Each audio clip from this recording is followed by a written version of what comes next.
Endeavor to stabilize Iraq will be enhanced by progress in promoting peace with justice in the Middle East.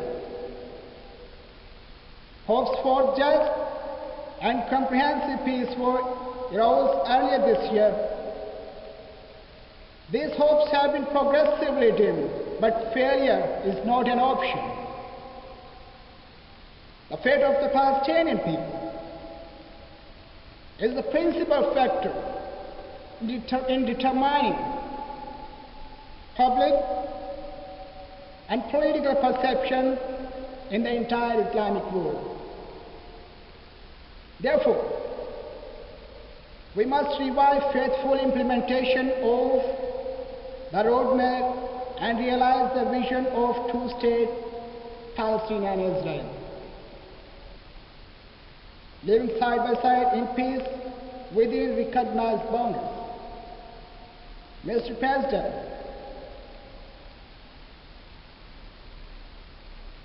apart from all these issues, what is the more touching for our nation is the dispute of Kashmir.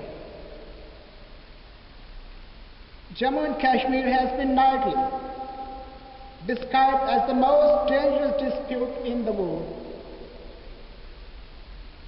A just solution of this dispute holds the key to peace and security in South Asia. I am glad that India has stepped back for its dangerous and failed experiments in coercive diplomacy, but it is still needed to do more in these consequences.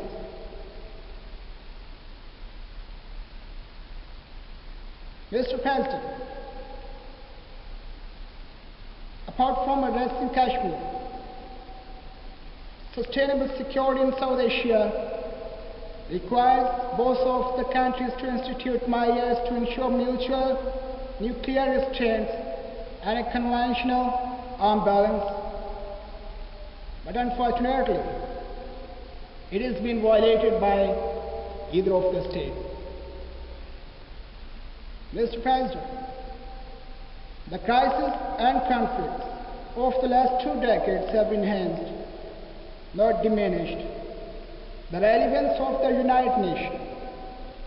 The United Nations remains a central forum for dialogue and diplomacy. It must be strengthened. The Security Council must be made more representative. Mr. President, we are on the cusp of a new millennium. It is a decisive moment in the history. We must decide whether to flow with the current that certain confrontation and collapse our civilization, or muster the collective will to chart the course of history towards a peace and cooperative global society.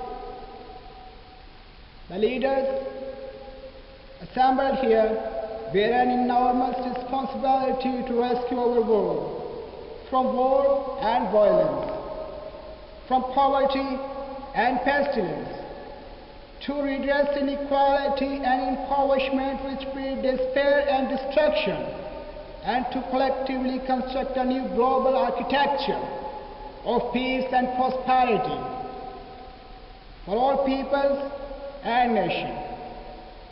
Mr. President, beyond all this reflection, the most ongoing threat to the international community is the ongoing risk of war against terrorism. As a citizen of that state and as a member of that nation, I reserve the right to say that we are fighting as a frontline state, as a frontline nation in the war against terrorism through wholeheartedly, and the international community must recognize what we are sacrificing. Mr. President,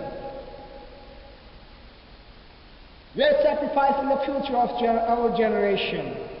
2.5 million people have been displaced from their homes only because they are fighting against those atrocities, against those extremists. This is the large sacrifice what we are going to do right now. And all the international community must acknowledge the services and all those services which are taken by the people and community while sacrificing their nation, while sacrificing their generation, while sacrificing their needs and wills and all aspiration of their innocent children and their future. No, nothing else nation can do and haven't done what we are doing right now in the war against terrorism.